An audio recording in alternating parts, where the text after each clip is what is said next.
அப்படியே ரைட்.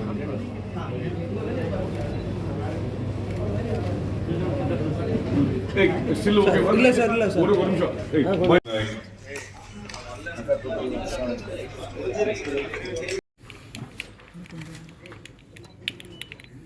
சாருங்க பாருங்க.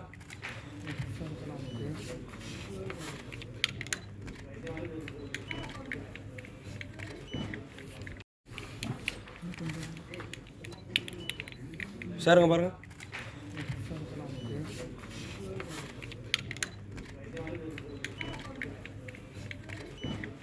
புரிதலோட படம் பண்ணக்கூடிய இயக்குநர்கள் அதுங்கிறதே வந்து நமக்கு ஒரு வரப்பிரசாதம் அப்படின்னு நினைக்கிறேன். சமீபத்தில் கூட பார்த்தேன், அரசு பள்ளியில் வந்து முன்னாள் மாணவர் நல சங்கம் அதுக்காக காளிநகர் சார் வந்து ஒரு தொடர்ச்சியாக ரீல்ஸ் வந்து வைரல் ஆகிட்டே இருந்துச்சு. ரொம்ப அழகான விஷயம். என்னென்னா இன்றைக்கி வந்து ஜென்சி கிட்ஸோ இல்லை அதுக்கு அடுத்து சோசியல் மீடியா லெவலில் உள்ள கிட்ஸுங்க வந்து அவங்களோட அடுத்தடுத்த ஃப்ரெண்ட்ஸுங்களோட கனெக்டடாக இருக்காங்க. அவங்களோட படிச்சு. எல்லாருக்கும் வணக்கம். நான் கிருத்திகா பாலசுப்ரமணியன். இந்த சினிமா இண்டஸ்ட்ரியில் எனக்கு அவ்வளோ பெருசாக பேக்ரவுண்ட் கிடையாது. நான் ஒரு பட்டிங் ஆர்டிஸ்ட் அப்படின்னு சொல்லலாம். ஸோ அப்படி இருக்கும்போது இந்த படம் அருள்வான் எனக்கு கிடைச்ச ஒரு பெரிய வரம். இந்த மாதிரிலாம் நான் படம் பண்ணுவேன்னா, இவ்வளோ பெரிய ஆர்டிஸ்ட் கூட நான் நடிப்பேன்னா எனக்கு ஒரு கனவாக இருந்துச்சு. ஸோ அந்த கனவை நிறைவேற்றி வச்ச கணேஷ் நாயக்கன் சாருக்கு என்னோட நன்றி. Thank you so much for this opportunity sir. And first of all இந்த கதையை எடுத்து மக்கள்கிட்ட கொண்டு போய் சேர்க்கணும்னு நினச்ச அந்த டிசிஷனுக்கே ரொம்ப ரொம்ப நன்றி சார். அண்ட் இந்த படத்தோட ப்ரொடியூசர் எஸ்.ஜே. சரவணன் சார், அவர் முழுக்க இந்த படத்தில் அவரோட நம்பிக்கையும் அவரோட டைமிங் இதில் வந்து இன்வெஸ்ட் பண்ணியிருக்காரு. அது அவருக்கும் வந்து ஒரு பெரிய நன்றி. And Sukumar sir, director of cinematography, எங்கள் எல்லாருமே அவ்வளோ அழகாக கேப்சர் பண்ணி ஸ்க்ரீனில் கொண்டு வந்திருக்கீங்க சார். அண்ட் ஒரு லொக்கேஷனுமே வந்து பார்க்க அவ்வளோ பிரெத் டேக்கிங்காக இருக்குது.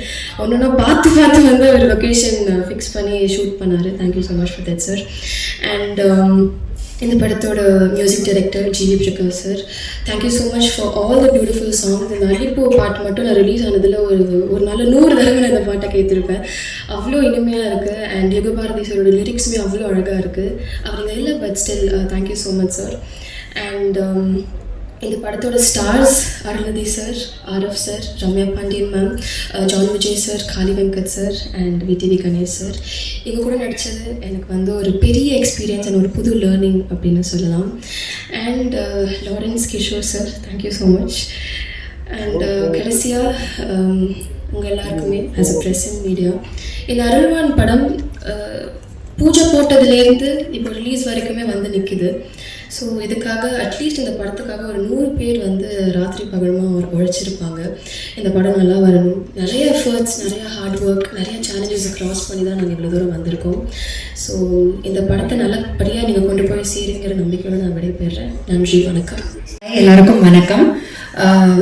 அருள்வான் படம் அண்ட் ஃபஸ்ட்டு இந்த படத்து கதை கேட்கும்போது அந்த டைமில் கிராமத்து படம் கொஞ்ச நாள் வேணாமே அப்படின்னு யோசிச்சிட்டே போய் தான் கதை கேட்டேன் சாருக்காக.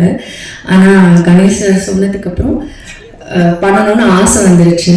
அண்ட் மெயினாக அதோட அந்த என்ன சொல்கிறது படத்தோட கருன்னு சொல்கிற மாதிரி படிக்கிறதுல ஸ்கூலில் இந்த ஃபெசிலிட்டியில் அந்த ஃபெசிலிட்டி இல்லைன்னு நினைக்கலாம். பட் படிக்கிறதுக்கான ஃபெசிலிட்டியே இல்லை அப்படின்னு நம்ம ஊர்லேயே ஒரு இடம் இருக்குது, மக்கள் இருக்காங்க, இந்த மாதிரியும் வாழ்கிறாங்க அப்படின்னு நினைக்கும் போது இதில் கண்டிப்பாக நம்ம இருக்கணும் அந்த படத்தில் அப்படின்னு ஒரு ரெஸ்பான்சிபிளாகவும் ஃபீல் ஆச்சு. அண்ட் ப்ரொடியூசர் சார் இப்படி ஒரு படத்து மேலே நம்பிக்கை வச்சு அண்ட் பண்ணதுக்கு தேங்க்யூ. லொக்கேஷன்னா மேப்லேயே இல்லாத லொக்கேஷன், நெட்வொர்க்கே கிடைக்காத ஒரு லொக்கேஷன், தங்குறதுக்கு தூங்குறதுக்கு இல்லாத ஒரு லொக்கேஷன் தான் இந்த படத்துல தான் நாங்கள் பண்ணோம். ஆனால் அப்படி ஒரு லொக்கேஷன்ல அவ்வளோ ஒரு லைஃப் இருக்கு. அங்கே இன்னுமே மக்கள் அழகாக வாழ்றாங்க. அங்கே போகிறதுக்கு இருக்கிறதுக்கு கஷ்டமா இருக்கே தவிர அங்கே இருந்தே ஷூட்டிங் பண்ணும்போது அது பழகி அவங்களோட வாழும்போது அது ஒரு சுவாரஸ்யமா இருக்கு. அண்ட் சுகுமார் சாரோட நாங்கள் ஏற்கனவே படம் பண்ணியிருக்கேன் ராரா. கிராமத்தை வந்து காட்டுவாங்க, அழகாக காட்டுவாங்க. பட் கிராமத்தை பிரம்மாண்டமாக காட்டுறது வந்து சுகுமார் சார். இந்த ட்ரெய்லர்லேயே பார்த்துருப்பீங்க, ஒவ்வொரு விஷுவலும் அப்படியே கண்ணை பறிக்கிற மாதிரி இருந்தது. ஸோ என்னையும் வந்து கிராமத்தை அழகாக காமிச்சதுக்கு thank you Sukumar sir. And Arulnithi sir, அவர் வந்து நம்பிக்கை நாயகன் நினைக்கிறேன். ஏன்னா படத்தில் வந்து அருள்நிதி சார் இருக்காருன்னு சொன்னோடனே எல்லாரும் சொல்றது, ஓ சார் இருக்காரு, அப்ப படம் நல்லா இருக்கும், அப்ப படம் வித்தியாசமா இருக்கும், அப்ப படத்துல ஏதோ இருக்கு. ஸோ இந்த தாட் தான் ஃபர்ஸ்ட் வருது என்னோட ஃப்ரெண்ட்ஸ் அண்ட் ஃபேமிலி. ஸோ அப்படி ஒரு நேம் இருக்கு அவருக்கு, அவரை சூஸ் பண்ணியிருக்காருன்னா அந்த படத்துல ஏதோ இருக்குன்ற நம்பிக்கை. ஸோ கண்டிப்பா இந்த படத்துல இருக்கு, அதனாலதான் அவரும் நம்பியிருக்காரு. And Sakthi sir, thank you so much. நீங்கள் இந்த படத்தை ரிலீஸ் பண்ணும்போது அதுக்கு அடுத்த கட்டத்துக்கு போன ஒரு நம்பிக்கை ஆல்ரெடி எங்களுக்கு வந்துருச்சு. தேங்க்யூ. அண்ட் ஆரம் என்னோட கோ actor, so such a dedicated actor. ஏன்னா அங்கே வந்து நாங்கள் பண்ணும்போது காளி சார் சொன்ன மாதிரி தான், அந்த லொக்கேஷன் போகிறது இப்படி போகலாம் இப்படிலாம் நாங்கள் போயிருக்கோம். அண்ட் அவர் அப்படி போய் மலை மேலே ஏறி அது மேலே மரத்து மேலெலாம் ஏறி அண்ட் ஒரு ஃபால்ஸ், ஒரு ஹியூஜ் ஃபால்ஸ் கீழே நாங்கள் ஷூட் பண்ணும்போது செம்ம குளிர் அப்போ. பட் அவர் வந்து உடம்பு ஃபுல்லா சந்தனத்தை பூசிட்டு ஒரு போஸ்லாம் பேலன்ஸ்டா இருக்கணும். ஸோ அதெல்லாம் வந்து ரொம்ப கஷ்டம், நம்ம கூட இருந்து பார்த்ததுனால தெரிஞ்சது. பட் ஒவ்வொரு நாளும் அவ்வளோ டெடிகேட்டடா இருந்தாரு. And such a wonderful co actor also. Krithika லொகேஷன்ல நிறைய கீழெல்லாம் விழுந்து மண்டையில பாறையிலலாம் கூட அவளுக்கு விழுந்து நடிச்சான்ற மாதிரி அவ்வளோ ஒரு டெடிகேஷன் அது பாப்பா. ஸோ இப்போ பாப்பா க்ரோன் அப், பட் ஸ்டில் அவ்வளோ ஒரு அவங்கதான் படத்தோட என்ன சொல்றது ஹீரோ மாதிரி. ஸோ எனக்கு இந்த படத்துல ஒர்க் பண்ணது ரொம்ப ரொம்ப சந்தோஷம். வாய்ப்பு கொடுத்ததுக்கு நன்றி. GV Prakash sir, such a soulful music. Allipoove song repeat மோட்ல தான் கேட்குறேன். I think he knows the way to people's heart. அவர் பாடினா டைரக்டா வந்து ஹார்ட்ல ஹிட் ஆகிடும். So thank you GV sir. And படத்தோட ஏடிஸ் எல்லாத்துக்குமே தேங்க்யூ. சாம், அசிஸ்டன்ட், அசோசியேட், எல்லா டிபார்ட்மெண்ட்லயும் சாம் இருப்பாரு. ஏன்னா அந்த லொகேஷன்ல ஒர்க் பண்றது அவ்வளோ ஈஸி இல்லை. நாங்க ஆர்டிஸ்டா எவ்வளவு கஷ்டமோ அதை விட கஷ்டம் டெக்னீஷியன்ஸ்க்கு, அவங்க ஓடிக்கிட்டே இருக்கணும். ஸோ பாதி பேர் கொஞ்சம் பேர் லொகேஷன்ல இருக்க முடியாமலே போயிட்டாங்க. அப்படி இருக்கும்போது கடைசி வரைக்கும் சாம்லாம் இருக்காரு. So thank you Sam. அண்ட் எல்லாருக்குமே ரொம்ப ரொம்ப ரொம்ப நன்றி. யாரையாவது விட்டுட்டேன்னா தெரியல. Thank you so much. Thanks for the opportunity. Thank you. இல்ல அதை சொன்னா கதை சொன்ன மாதிரி ஆயிடும்ல. நான் அந்த பொண்ணை என்ன முயற்சி எடுத்து படிக்க வைக்கிறேன்றது அது நீங்க படமா பார்க்கும்போது தெரியும். ஃபர்ஸ்ட் ஆஃப் ஆல் இதுல வந்து அவர் என்ன 5 நாள் தான் கூப்பிட்டாரு நடிக்க. அப்புறம் 5 10 ஆச்சு, 10 15 ஆச்சு. ஆனா எல்லா நாளுக்கும் ஒரே சம்பளம் தான் கொடுத்தாரு. நான் சீரியஸா சம்பளத்துக்காகவோ அதுக்காகவோ பண்ணல. அவரு கதை சொல்லும் போதே நான் அவர்கிட்ட சொன்னது வந்து, நான் எவ்வளவு படங்கள் நான் இதுக்கப்புறம் பண்ணாலும் ஃபுல் ஃபிளெக்ஸ்டா நம்மள வச்சே படம் பண்ணாலும் இந்த மாதிரி ஒரு கதை எனக்கு என்னைக்குமே அமையாதுன்னு நான் அவர்கிட்ட சொன்னேன்.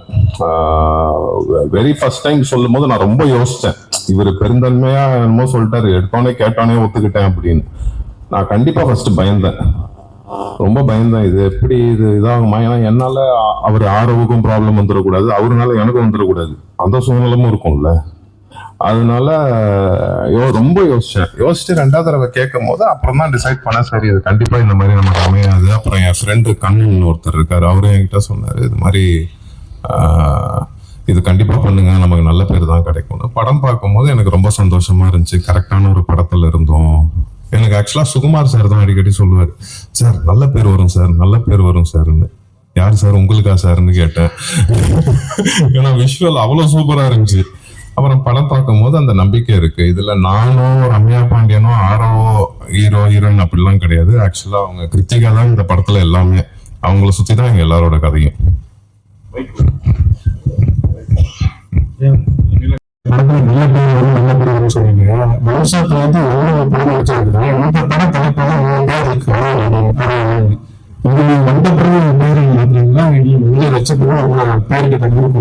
நான் ஒரு நாள் ஃபுல்லா இந்த டைட்டில் வேண்டாம் அவர்கிட்ட.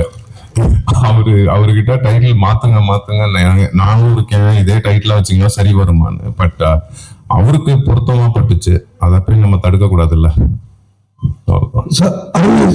இவர் ஏதாவது சொல்ல வர்றாரு, நீங்க வந்ததே லேட். அவர் எங்க இருக்காரு? நான் 9 மணிக்கு வந்தேன். கார்த்திக் ஒரு நிமிஷம். பல வெற்றி படங்களுக்கு விருதுகளாக இருந்தவரும் அடுத்த விரைவில் இயக்குனராக அறிமுகம் உள்ள இப்படத்தின் கலை இயக்குனர் லால்குடி இளையராஜா அவர்கள் நினைக்கிறேன். முத்துவேல் இல்ல அருள்வான் அள்ளி கொடுக்குறோம். ஆமா, அது இவரு சொன்னாரு. இது வான் தான் டைட்டில் வச்சோம். அதாவது வானம் சார்ந்து மலை சார்ந்தது. அந்த டைட்டில் கிடைக்கல. இப்போ ஜென்ரலாகவே ஒரு ப்ளஸ்ஸிங்காக இருக்கும் அப்படின்றது தான் எல்லாத்துக்கும். அதனால் சார் கோடம்பாக்கத்தில் வந்து அருள்வாரம்னா எல்லாருமே தெரியும், அருள்வாரம். ஏன்னா பசங்களுக்கு வந்து ரொம்ப பிடிச்ச ஒரு நடிகர், அது எல்லாமே செய்வாங்க. இப்போ இந்த படம் டைட்டிலும் அதே மாதிரி ஒத்தி போகுது. ஆனா இப்ப அதே படத்துல அதே நெக்ஸ்ட் ஒரு படம் வந்து ரொமான்டிக் 3. ஸோ அப்படியே கான்ட்ராஸ்டா இருக்கு. அது எப்படி நீங்க வந்து ஹேண்டில் பண்ணுவீங்க? எப்படி ஹேண்டில் பண்றேன்னா, ஹேண்டில்னா என்னன்னா அது வந்து ஒரு பேய் படம், இது வந்து ஒரு நலன் செய்யற ஒரு படம். ஸோ அதுல இருந்து எது எப்படி நீ மாறுபட்டீங்க?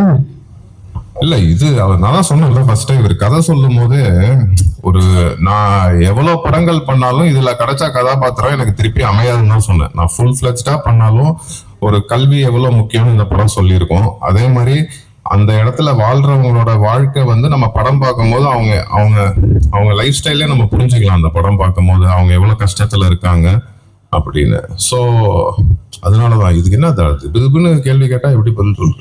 கதாநாயகனா வந்து நடிக்கிறது சந்தோஷமான விஷயம். ஒரு டேரக்டர் வந்து ஒரு 5 நாள் ஸ்டோரி சொல்லும்போது உங்களுக்கு என்ன தோணுச்சு? ஒரு நேரத்துல அவர் 5 நாள் ஸ்டோரி சொல்ல 5 நாள் வர 5 நாள் வர சொன்னாரு. உங்களுக்கு என்ன தோணுச்சு? பண்ணலாமா வேணாமா? நிறைய முடிவு எடுத்துருப்பீங்க நைட்டு. இல்ல இவர் கொஞ்சம் குண்டக்க ஆள் தான். ஆல்ரெடி தகராறுன்னு வச்சு எடுத்தாரு. அதனால நான் எனக்கு என்னன்னா இப்போ சீரியஸாவே ஃபர்ஸ்ட் ஒரு 5 நாள் தான் இருந்துச்சு. அதுக்கப்புறம் ஒரு 20 நாள் வந்திருப்பேனா. ஆக்சுவலா ஃபுல் படம் இருக்கேன் சொல்ல மாட்டேன்.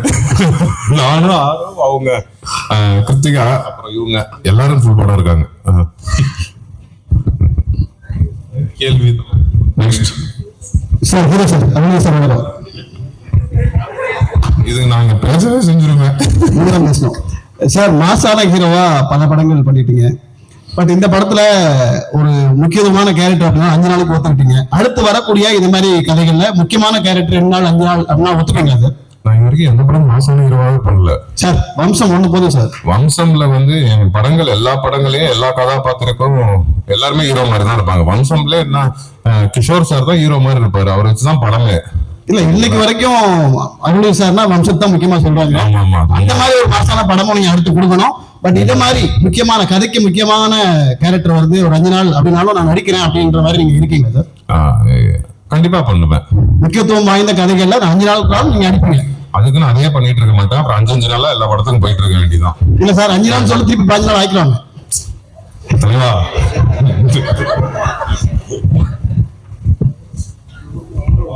நெக்ஸ்ட் ஆரோக்கு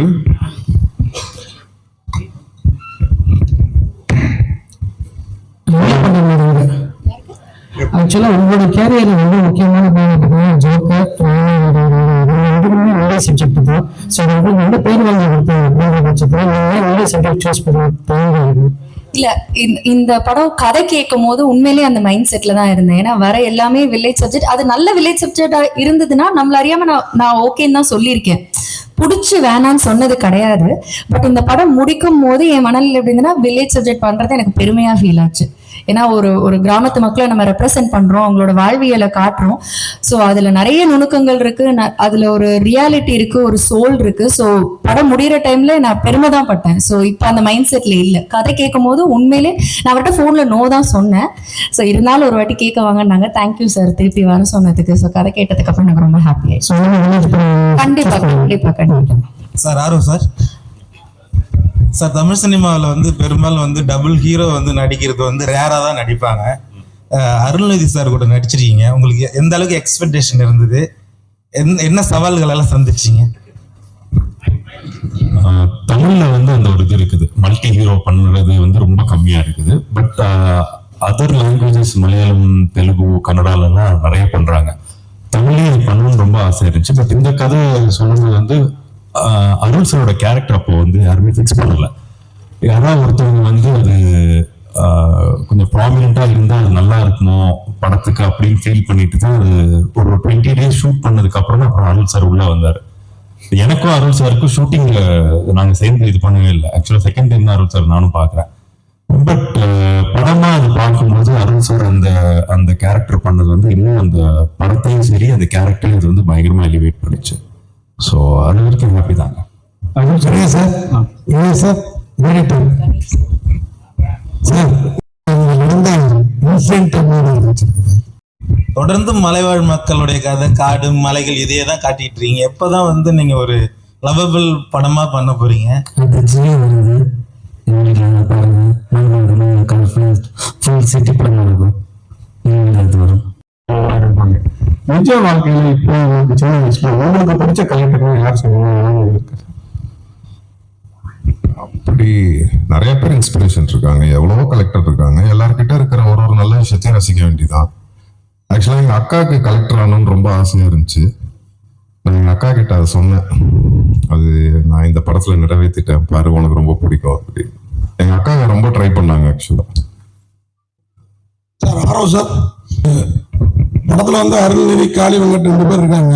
அருள்நிதி சார் இங்க பேசுறப்ப அப்படியே வரணும்னு உங்களுக்கு அந்த பயம் இருந்ததா? ஏன்னா நீங்க வந்து நல்ல நடிகர் தான், ஆனா ஒரு 2வது 3வது படத்துல இவங்களோட ஜாயின் ஆகிறப்ப நம்மளை தூக்கி சாப்பிடுவாங்களோங்கிற ஒரு திங்கிங் உள்ளார இருக்கும் இல்லையா? இது இல்லாம ரம்யா பாண்டியன் வேற, அவங்க கிளாமரும் சரி ஆக்டிங்கும் பிரமாதமா பண்ணுவாங்க. எப்படி ஃபீல் பண்ணுவீங்க? இல்ல ரம்யா பாண்டியன் பார்த்து பயப்படல. அதுல அருள் சார் கூட எனக்கு இல்ல போர்ஷன்ஸ் இல்ல, அந்த மாதிரி தான் படத்துல கதை அப்படி. அதனால அருள் சார் கூட நடிக்கிற இது இல்ல. பட் காளி சார் கூட 2-3 இது இருந்துச்சு. அப்கோர்ஸ் ஒரு பயங்கரமான ஒரு ஆக்டர் அவங்க. அந்த கதையோட அந்த சீனோட போகும்போது ஐ திங்க் நாங்க டைம் லிமிடேஷன்ஸ் அதெல்லாம் இருந்தாலும் டக்குன்னு கரெக்டா பண்ணிட்டோம் அதை. பட் அது படமா பார்க்கும்போது சார் பண்ண அந்த போர்ஷன்ஸ் வந்து அவ்வளோ ஸ்ட்ராங்கா ஃபீல் ஆச்சு, பயங்கர எமோஷன்ஸ் ஃபீல் ஆச்சுது. ஸோ அது அவர் ஜஸ்டிஃபை பயங்கரமா அதை பண்ணிட்டாரு. சார் லால்குடி இளையராஜா சார் நீங்க பேசுற தெரிஞ்சா நாங்க உட்காந்துருப்பேன், நெஜ கலெக்டரா இருக்க மாட்டேன். அந்த கஷ்டத்தை தான் இந்த படத்துல சொல்லியிருக்கோம். ஸோ இப்போ நிறைய இடத்துல நிறைய பேர் அதை செஞ்சுட்டு வராங்க. இதுவும் பேஸ்ட் ஆன் ட்ரூ ஸ்டோரி தான். இவர் அந்த இது உண்மையாவே எங்க நடந்தது, எந்த கலெக்டர் செஞ்சாரு, எந்த ஊர்ல நடந்துச்சு, அங்க பேசிட்டு இருக்காரு. இங்க பாருங்க, முக்கியமான கேள்வி இது. அது எல்லாமே இவர் சொல்லியிருக்காரு. அதை கேளுங்க, அதை ஒரு தடவை கேளுங்க. நிறைய பேர் ட்ரை பண்றாங்க. இன்னும் இப்ப எல்லா இடத்துலயுமே இப்படி இருக்குன்னு நம்ம சொல்ல முடியாது. உங்களுக்கு விஷுவல் பார்க்கும்போது தெரிஞ்சிருக்கும் அவன் எந்த அளவுக்கு எஃபர்ட் வந்துட்டு எடுத்திருப்பான் அப்படின்னு. இந்த கதையை வந்துட்டு நான் அவன்கிட்ட சொல்லும் போதே ரொம்ப இம்ப்ரெசிவாக வந்துட்டு அவன் தான் லொக்கேஷனை சூஸ் பண்ணான். இங்கெல்லாம் பண்ணிக்கலாம், இதெல்லாம் வந்துட்டு பெட்டராக இருக்கணும். இங்கே வந்துட்டு காளி அண்ணன் சொன்ன மாதிரி எந்த நடைபாதையுமே போகாத இடங்களுக்குள்ளார வந்துட்டு புகுந்து போய் இந்த படத்தை எடுத்தோம். அதனால தான் இந்த மாதிரியான ஒரு விஷுவல் வந்துருக்குது. இதில் வந்துட்டு எல்லாருமே கூட இருந்து கோஆப்ரேட் பண்ணாங்க. ஸோ அதனால தான் நாங்கள் இதை வந்துட்டு பண்ண முடிஞ்சது. இல்லைன்னா கண்டிப்பாக இந்த மாதிரியான ஒரு விஷுவலை கொண்டுட்டு வந்துருக்க முடியாது. நெக்ஸ்ட்டாக ஜிவி பிரகாஷ், அவர் நீண்ட நாள் நண்பர். நான் உதவி இயக்குனர் இருந்த காலத்துலேருந்து எனக்கு உதவி பண்ண மனிதர். எப்போதுமே எதுக்குமே தயங்காமல் எந்த நேரத்துலையும் என்னோட ஃபோனை வந்துட்டு அவர் அட்டன் பண்ணுவார். நான் இப்படி ஒரு படம் பண்ணுறேன் அப்படின்னு வந்துட்டு சொல்லும்போது இது நாங்கள் வந்துட்டு அந்த சொல்ல முடியாத டிஜிட்டில் தான் அவரோட பேமெண்ட் இருந்துச்சு. அதெல்லாம் அவர் பொருட்படுத்தாமல் பரவாயில்ல நீ நல்லா வாடாகணும், பிரச்சனை இல்லை, இந்த படத்தை பெருசாக நம்ம கொண்டு போய் சேர்ப்போம், கீழே வரணும், கீழே இருந்து மேலே போக முடியாது, 3.5 மணி நேரம் எங்களுக்கு வந்துட்டு செலவாகும். அதனால் நாங்கள் என்ன பண்ணோன்னா அந்த பர்டிகுலர் ஏரியாக்காரையே ஒரு டென்ட்டு அமைச்சு அதுக்குள்ளார தான் எல்லாருமே ஸ்டே பண்ணியிருந்தோம். அப்படி தான் எல்லாருமே ஒரு 18 நாள் அந்த இடத்துல வந்துட்டு ஸ்டே இருந்தாங்க. இப்போ சரியான உணவு கிடையாது, நடைபாதை கிடையாது, நிறைய இடத்துல விழுந்துருவா பாப்பா, அப்புறம் நைட்டு அனிமல் இருக்கும்.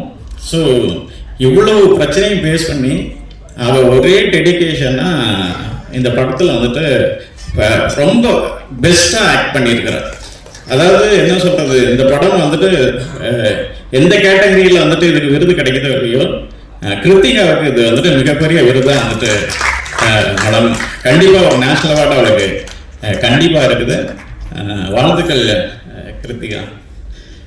அண்ட் அதுக்கப்புறம் ரம்யா சொல்லணும். ரம்யா வந்து நம்ம ஒரு கதையை சூஸ் பண்ணதுக்கப்புறம் ஒரு 4 ஹீரோன்னு இருப்பாங்க, இந்த கேரக்டருக்கு இவங்க கரெக்டாக இருப்பாங்க அப்படின்னு. அப்படி வந்து ரம்யா கால் பண்ணோன்னே அவங்க அங்கேருந்து வரும்போதே சொல்லிட்டாங்க, சார் நான் அந்த வில்லேஜ் படம்லாம் பண்ண மாட்டேன், சிட்டி பேஸில் ஏதாவது கதை இருந்துட்டு சொல்லுங்கள் நான் வரேன் அப்படின்னா. சரி ரம்யா நீங்கள் வாங்க, சும்மா ஜென்ரலாக மீட் பண்ணோம் அப்படின்னு சொல்லி வர சொன்னேன் ஆஃபீஸுக்கு. அப்புறம் அதுக்கப்புறம் வந்து கதை கேட்டாங்க. அவங்களுக்கு ரொம்ப பிடிச்சிருந்துச்சு ஸ்கிரிப்ட். பிடிச்சதுனால கொஞ்சம் நேரம் யோசிச்சுட்டு கண்டிப்பாக நான் அந்த படம் பண்ணுறேன் சார் அப்படின்ட்டு போயிட்டாங்க. ரம்யா, கண்டிப்பாக நீங்கள் மாடர்னாக அடுத்தடுத்து படங்கள் வரும், நீங்கள் கவலைப்படாதீங்க.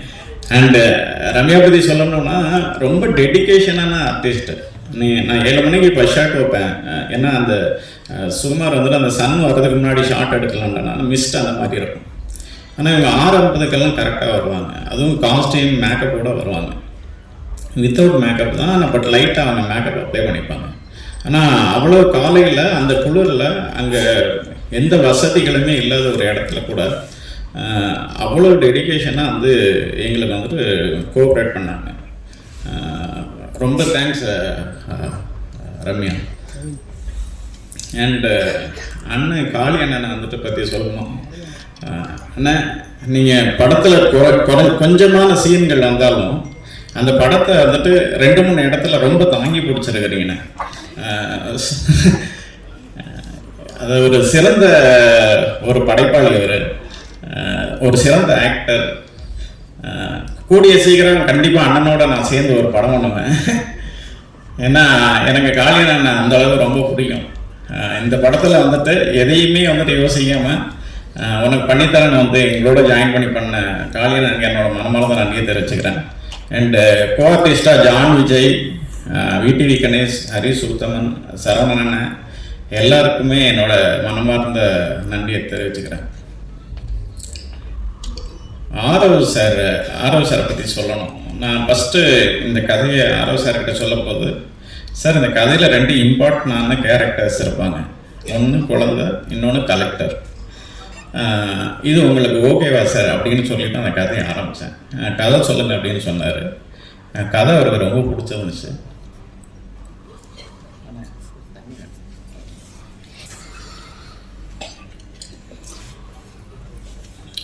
அவர் கதை கேட்டுட்டு, சார் இந்த கதையை நம்ம சொல்லாமல் வந்துட்டு யார் சொல்கிறது சார், எந்த இடமா இருந்தானே, இது வந்து ஒரு தனிப்பட்ட கருத்து கிடையாது, இது சொசைட்டிக்குள்ளார நடக்கிற ஒரு கருத்து இல்லை, அதனால் நான் தாராளமாக அந்த படத்தில் நடிக்கிறேன்னு தான் இந்த ஸ்கிரிப்டுக்குள்ளார வந்தார். பட் அவரோட லைஃப் ஸ்டைல் என்னன்னு தெரியாது. ஆனால் அங்கே அந்த 18 நாள் எங்களோட அந்த டென்ட்டில் தங்கிட்டு ஒரு அசிஸ்டன்ட் டைரக்டர் மாதிரி ஒர்க் பண்ணார்.